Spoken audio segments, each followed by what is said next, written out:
Hi peaches, it's Shaaba, welcome back to my channel and thank you for clicking on another video. Why do I look so different, you say? Well, I've just come from a shoot today. My face was so beautifully beat by the wonderful Ashley and I just thought it was a cardinal sin to take this off without doing more than what I did today. So I was like, okay, I'm just gonna film some videos. Here we are. Anyway, whilst I'm looking a little different, I thought we'd also do something a little different here in this weekly episode of Am I the A-hole? I'm gesticulating a lot with my hands. As you know, we typically go to the wonderful subreddit, AITA, and we do this because it's a little bit of juicy drama. It also helps us expand our own mindsets and hopefully help a couple other people out as well who might be in similar situations, or the people who even made the original posts. Who knows? But instead of going to the subreddit today, I found an article called The Most Outrageous Am I the A-holes of All Time. That was a big claim, and we've done quite a lot of them here on this channel, so I thought it might be fun to take a look at some of those stories, do our usual thing, make our own judgments, you two lovely peaches downstairs in the comments section, but also see just how outrageous they are compared to what we normally see. Does that sound good to you? If it does, grab yourself a cuppa, let's settle in, but also, if you wouldn't mind, clicking that little sub button, only if you want to. Thank you. Shall we go fishing for some a-holes then? Now the odd thing about this is making me feel a little bit uneasy is that we can't see the responses. So we're just gonna have to be making the judgments ourselves here, peaches. There's no forum and popular consensus to look at. The second thing is these aren't dated, so we don't know where they're from. It shouldn't really make too much of a difference because I'm hoping that the trait of being an asshole isn't just topical, you know? It's principles that could work throughout all of life, but let's see. All right, I just got married last week. My wife and I are both in our 30s. I'm Mexican and she is American. Congratulations on the marriage, by the way. But we both grew up in the US and both of our families know both languages. My wife planned every bit of the wedding. She's a very controlling and nervous bride. But alright, I get that she was stressed. I'm trying to understand here. Are you like, oh, I wanted to be part of the planning process too, in which case I would understand? Maybe you're like blasé, well, alright, I guess that she was stressed. Or is it that you're just kind of trying to set the context? We'll read on, we move. During the reception, I went to the band and I asked them to play a song for me to sing to my new wife. That's adorable. It was Te Amare, I really hope I'm not butchering that pronunciation. Te Amare by Miguel Bose? Bose. Please feel free to correct me. It was a song from our first date in a really bad Mexican restaurant, so it became a long-standing joke between us. I love moments like this. At weddings, it means so much to me. I just love love. I love seeing those kooky moments that aren't just the cliches. I mean, I guess it's quite cliche, but aren't just like the fairy tale romantic everything's right cliches, but really embracing that love's a bit pickly. You know? I meant prickly. But you know, pickly works well too. It's not always just smooth sailing, and it's okay to embrace those moments that aren't so smooth. Sometimes they're the best moments. Sometimes they're the best pickles. Reading on. The guests really loved the song. My mother-in-law cried and told me it was beautiful. Glad she had a good voice. But my bride seemed upset. I asked her what was wrong, and she said I was an asshole for taking the spotlight to enforce my ethnicity. That took a different turn. And not just let the band sing our song for us. Am I the asshole? No. No, I don't think you're the asshole at all, my love. I was taken on a journey there. Initially when I was like, oh, the wife was upset, I was like, oh, is she okay? Surely it can't be related to the song. Maybe the song had a different memory for her, but not the fact that you sang it. Then it was like, no, it's because I sang it because it was taking the spotlight. And then I'm like, oh, interesting. Bit of a bridezilla stance there, you know? Like, it's very sweet that someone's doing something for you. You're now receiving it as being all about them because the attention went to them, but rightfully so because it was an act for you. Do you know, it wouldn't matter to me if Jamie got the attention. I'll give you an exact example. At our wedding, we wanted to do speeches a little bit differently. We weren't doing it so just the men did speeches, and we were just gonna wing our speech, Jamie and I, at the end. We're gonna do it together. Everyone else did their speech. I had no knowledge of this until the actual, literally I was standing there on stage with Jamie at our wedding. He pulled out a little, was it a piece of paper? Was it a notes page on his phone? I can't remember now. He pulled out something and he was like, I have prepared a little something, and I was like, oh, I'm totally unprepared. And his speech was beautiful and amazing, and my speech sucked because I was already a nervous wreck, and that made me blub a little bit out of cuteness. But do I hold him against him or have any negative thoughts? No. It was the cutest thing because he never does speeches. I thought that was really sweet, you know? Sure, the attention was more on him than me, but like, who cares? It's our wedding. Like, it's okay to share the spotlight, bride. But then the next part of this journey made my blood boil. How dare you say it's about highlighting your ethnicity, as in the groom's ethnicity. I guess I'm a little bit shocked because you're saying that your wife's family also knows the language. Surely she's immersed in the culture somewhat, and so isn't totally blind to cultural appreciation? Do you know what I mean? That was wild. That is wild. Maybe not like the most outrageous am I the arsehole that I've seen, but you are totally not the arsehole. Your wife, I think, just took Bridezilla to a new level. Shall we move on? I'm just gonna get right to it. I'm a 25-year-old woman. My boyfriend, 28, likes to be called daddy in the bedroom. I've obliged this request, but it's starting to creep me out, and I've decided I don't want to do it anymore. You know what, babe? Fair play to you. I have to say, as I am part of the LGBT plus community, I see this term a lot because it's really very common, particularly in the gay scene. But in terms of my personal experience, I have never once wanted to call somebody attractive daddy, unless they were like a daddy kind of vibe, you know? Like, I'm like, oh, wow, he looks like a hot dad, but still never daddy. Like, I guess I've never thought about it too much, but truly, it is a bit weird. I get it. I would not necessarily feel the most comfortable complying to such a request. He's not happy with this and insists that it has nothing to do with the connotation of the word. He just simply enjoys hearing me say it. Find another word, babe. If your partner isn't happy with something, find something else that works for both of you. I like the word broccoli. I don't know why I'm saying this right now. I'm not suggesting that broccoli is a great word for the bedroom, but my point is there are many words that are nice. And so I call bullcrap on you saying that it's not because of the connotation, but you just enjoy the sound of the word. No, you enjoy it because of the connotation. I think if you dig deeper, it's probably because the word being said to you in that way provides some tickle, some sort of nerve that makes you feel powerful. Because that is why it exists. It's an exertion of power. It's a balance of dynamic. I'm not shading anyone who wants to use the term. I'm just calling a brum, which I'm pretty sure is not the phrase. My brain is clearly not working today. You like it because of the connotation. It's okay. That's not to say that you want that kind of relationship. The connotation is a different thing to the actual literal interpretation of the word. Do you know what I mean? Since he wasn't budging on the issue, I told him I'd like for him to call me grandma in the bedroom as a compromise. He didn't like this option and said it was giving him visuals he'd prefer not to have. Like, okay, join the club, pot kettle black. Anyway, the last time we tried to initiate intimacy, I started to refer to myself as grandma in third person. For example, do you like when grandma does that? He flew off the handle, said I ruined the mood, made him feel gross, and I was being ridiculous. I think I proved my point, but he thinks I'm being an asshole. So, am I the asshole? No! Hang on a second. So there's a tiny bit of context that I'm missing here. When he said that it gives him visuals he wouldn't prefer, what happened? What happened then? Did you then have that conversation be like, okay, and for this reason, I also don't like calling you daddy. It's just not working for me. Can we agree that I won't call you grandma and you won't call me daddy? If that kind of conversation happened, or if in this occasion where you started referring to yourself as grandma, had he already then asked in that exact situation for you to call him daddy? Because I think if he wasn't asking for it, if it was a conversation that already happened and it wasn't going to happen anymore, it is a kind of a bit mean for you to then bring it up. So possibly, depending on the context, maybe you were the asshole. But can I just say that this is genius? I love the concept of an eye for an eye in this context. I think it worked very well. Maybe eye for an eye is a wrong term. It's having a taste of your own medicine. I feel like there's a difference between those two phrases and the context in which they're applied. And I think this is an example, Exhibit A, of how it is used beautifully. Those are my thoughts. What do you think, Peaches? Do you agree?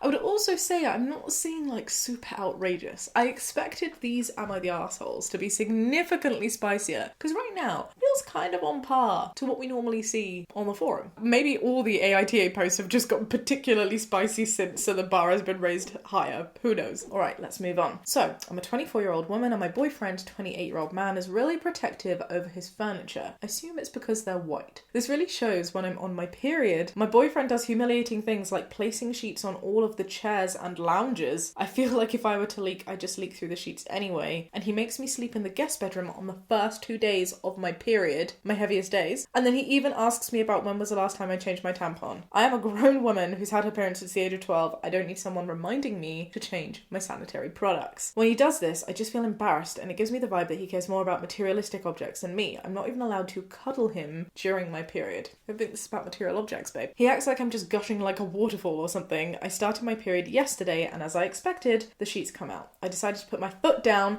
I take all the sheets off the furniture, which got my boyfriend irritated, to which I told him that he needs to stop treating me like a leaking juice box. You're right, he should be treating you like an equal, like an actual human being who is experiencing a natural bodily function, not like some sort of dirty thing that has entered his house that he needs to protect the house from. What? This is pretty outrageous, to be fair. He's saying that I have no right to prevent him from keeping his expensive furniture clean, and I'm the one acting like a jerk. I need to know, am I the asshole? No! You are not the asshole. I was thinking beforehand, have you given him reason to act this way? Could it possibly be that at one point during your past, in your relationship, you leaked on something? Even if said leaking ruined a piece of furniture, you still wouldn't be the asshole now for insisting that that stops. Because you know what? Happens. Periods happen, not just to women, by the way, to many different people. And during this time where you are seeking comfort because hormone imbalances are very connected to our emotions, the last thing that anybody needs is for you to be a total butt about it and to act like, as this OP has put it, I'm some sort of leaking juice box. I would not accept this at all. I would say, hey, babe, if you don't like it, get out the house. You can leave somewhere else whilst I'm on my period and return. Obviously I won't accept that. Honestly, I would consider breaking up with someone because of this. If this is how horribly they're going to treat me whilst I'm on my period, I dread to think what he would be like when you're pregnant, should that be something that you want to do. When he gets a cut, or when anybody in your family gets a cut, does he come back and cover all the sheets in the same way, just in case it accidentally oozes and spreads blood places? When he has diarrhea, does he go around putting sheets all over the house and not cuddling you or sleeping in the same bed as you when I'm sure all he wants is comfort, just in case it ruins his furniture? If the answer to that is no, he's hypocritical. If the answer to that is yes, he's weird. And either way, this is a big red flag to me. So no, you're not the asshole. Your partner's definitely the asshole. I don't feel like I needed a forum to help me out there, and I definitely think this was one of the most outrageous ones that I've seen. What do you think? Do you agree? I think because we're not looking at some of the forum responses, we might have time for one last one. Let's see if we can catch another outrageous asshole, shall we? I have a woman co-worker who repeatedly calls me out regarding my weight. I'm a woman, 5'9", 115 pounds or 51 kilograms, and very thin. Gosh, society has conditioned me to think that things about weight are automatically negative towards very large people, so I assumed that the OP here was oversized, plus-sized, but turns out that is not the case. She's in fact very skinny. She, however, the co-worker, is very overweight. I'm getting the picture. All the time she makes comments about my weight. She doesn't call me by my name, she calls me Slim. That's not okay. And I even heard her say one time, go ask Toothpick. Oh. And she said stuff like, you need some meat on your bones and you need to eat. This is all so unbelievably inappropriate. I've only worked there 8 days. I've asked her very nicely to stop. Yesterday I asked her to stop calling me Slim again, and she basically said it's her mouth and she can say what she wants. That totally isn't okay, and freedom of speech is absolutely a thing, but freedom of speech is not freedom of consequence. And if you're doing it in a work context specifically, you're damn well sure gonna have some kind of consequence that is gonna mean having disciplinary action taken against you. Like, what are you thinking? Today when she said, morning Slim, I replied, morning Chunky, and she got upset and actually started crying. I have to say at this point, I was thinking this beforehand, but I think this has really solidified it. It doesn't make it okay. It's not an excuse. Sometimes it can just be an insight and a rationale and a justification in someone else's mind that can help somebody understand the problem. I've seen this happen before. My family actually often says, oh, you need to put some meat on them bones. Oh, is Shaaba not feeding you enough? Things like this sometimes about Jamie, who is, or used to be, quite skinny. I actually think there are probably periods in time, I don't think I've ever said something similar myself, but where I've like laughed and agreed with my family, like saying that about other people who were particularly skinny. That was very asshole of me at the time. Like, it's not okay. It's absolutely okay to recognise that you've done stuff that's wrong in the past. I own and embrace my past. I've grown from it, which is a good thing. But honestly, I think while some of it does come from just a cultural norm and expectation, I also think a lot of it comes from envy. Even to this day, I don't want to say I have an issue with my weight, because most of the time, truly, I don't. I love the skin that I am in, but there's a lot of unlearning that's gotten me to the place that I am, and unlearning is not a linear journey. Love, self-love, and self-acceptance, and viewing beauty as the actual core of how it's defined and not as unrealistic societal expectations is also not a linear journey. It's very difficult to do. So it's really easy to fall into the mindset of, oh, someone else is skinny, and so, you know, like, I'll just sort of take the mick out of you for it and be like, oh, you need to beef up. When really what can be happening in somebody's mind is deflecting dieting because you feel like you possibly need to slim down. It might not even be that you feel you need to, but you can feel that society feels that you need to, if you get what I mean, which can lead people to saying such comments. Doesn't make it right, it's not your fault, but it's still your problem. And I think the fact that in this case, the eye for an eye or the getting a taste of your own medicine has made you cry like the other person, that kind of shows, right? That it's something that she's dishing out but cannot receive because it is probably coming from a place of insecurity. Everyone here at work, there's only 6 of us in total, is saying that I'm wrong and I should apologise because being called fat is different than being called skinny. Because being called skinny is a compliment.